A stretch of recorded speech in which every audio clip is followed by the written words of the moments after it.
ಸರಿಯಾಗಿ ತಿಳ್ಕೊಂಡು ಮಾಡ್ರಿ ಗಣಿತಗಳನ್ನು. ತಿಳ್ಕೊಂಡು ಹೆಂಗೆ ಮಾಡಬೇಕು. 50 ಮೀಟರ್ ಉದ್ದ, 40 ಮೀಟರ್ ಅಗಲ ಮತ್ತು 1 ಮೀಟರ್ ಆಳದ ಗುಂಡಿಯನ್ನು ತೋಡಿದಾಗ ದೊರೆಯುವ ಮಣ್ಣಿನ ಗಾತ್ರ ಎಷ್ಟು?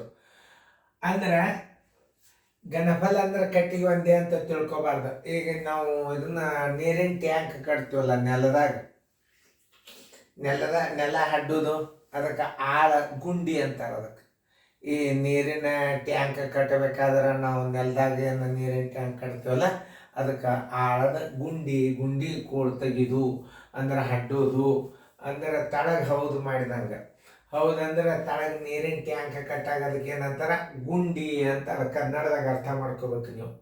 50 ಮೀಟರ್ ಉದ್ದ, 40 ಮೀಟರ್ ಅಗಲ ಮತ್ತು 1 ಮೀಟರ್ ಆಳದ ಗುಂಡಿಯನ್ನು ತೋಡಿದಾಗ ದೊರೆಯುವ ಮಣ್ಣಿನ ಗಾತ್ರ ಎಷ್ಟು ಅಂದ್ರೆ ಘನಫಲ.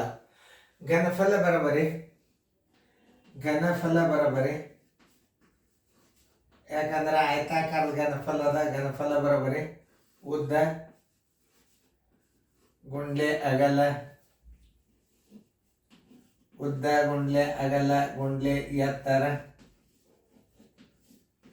ಎತ್ತರ ಬರೋಬ್ಬರಿ 50 ಗುಂಡ್ಲೆ 40 ಗುಂಡ್ಲೆ 1 ಮೀಟರ್ ಅದ. ಇದು 5 4 20. ಇವೆರಡು ಪೂಜೆ ಒಂದಿಡ್ರಿ. 2000 ಘನ ಮೀಟರ್ ಮಣ್ಣ ಹೊರಗೆ ಬರ್ತದ. ಗಾಳಿ ಎಷ್ಟದ ಅಂದ್ರೆ 2000 ಘನ ಮೀಟರ್ ಗಾಳಿ ಅದ. ಒಂದು ಗಾಳಿನೂ ಕೇಳ್ತಾನೆ. ಒಂದು ಕೋಣೆ ಅದ. ಒಂದು ಕೋಣೆ ಒಳಗೆ 50 ಮೀಟರ್ ಉದ್ದದ, 40 ಮೀಟರ್ ಅಗಲದ, 1 ಮೀಟರ್ ಅದ, ಎತ್ತರ ಅದ. ಆ ಕೋಣೆಯಲ್ಲಿದ್ದ ಗಾಳಿಯ ಗಾತ್ರ ಎಷ್ಟು ಅಂತಂದ್ರೆ 2000 ಘನ ಮೀಟರ್ ಅಂತ ಬರೀಬೇಕು. ಇವೆಲ್ಲ ಸರಳ ಲೆಕ್ಕ ಇರ್ತಾವ, ಸರಿಯಾಗಿ ಅರ್ಥ ಮಾಡ್ಕೋಬೇಕಷ್ಟೇ.